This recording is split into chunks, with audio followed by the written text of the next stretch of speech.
Welcome po sa BIMS App Tutorial 07. Sa video na ito, pag-uusapan natin ang Inventory Management Tile ng BIMS App.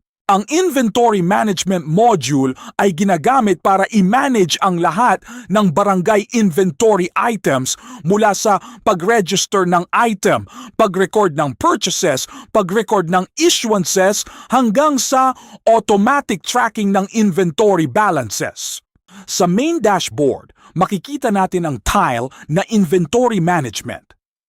Kapag binuksan ito, dadalhin tayo sa Inventory Management screen. Dito makikita ang Item Management section. Ito ang ginagamit para pumili or mag-register ng inventory item mula sa master list. Before adding any purchase or issuance transaction, kailangan munang siguraduhin na tama ang selected item. Meron ding photo upload feature kung saan pwedeng mag-attach ng item image for visual identification. Useful ito lalo na kung maraming similar items sa inventory because the photo helps users identify the correct item. Another important part is purchased items. Ito ang ginagamit para i-record ang mga acquisitions or purchases. Kapag may bagong purchase record, tumataas ang stock quantity ng selected inventory item. Next is issued items. Ito naman ang ginagamit para i-record ang mga distributed or released items. Kapag may issued record, bumababa ang inventory stock balance. The system automatically computes the current balance, total purchased, and total issued.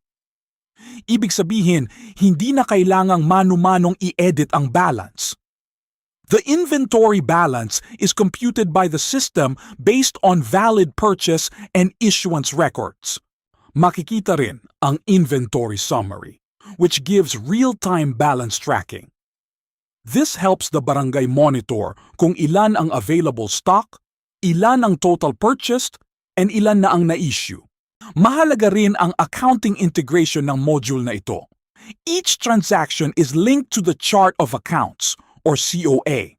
The system uses inventory asset COA to represent stock value, expense COA when items are issued, and funding or payable COA during purchases.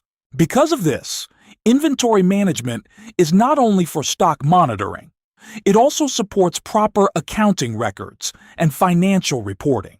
There are important rules in this module.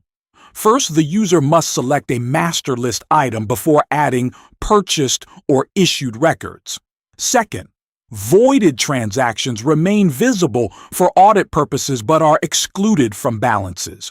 Third, quantity and unit price become locked after saving, so they cannot be casually changed later. This protects the accuracy of the inventory records and prevents incorrect inventory balances. Sa right side, makikita ang Inventory Management Module Overview Help Panel. It explains what the module does, the core components, how the system works, accounting integration, important notes, and helpful tips. The most important tip is to always verify the selected item before adding transactions. This helps avoid incorrect postings, wrong stock movement, and accounting errors.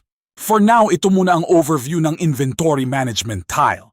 In summary, ang Inventory Management Tile ay designed para magkaroon ang barangay ng accurate, organized, and audit-ready inventory system.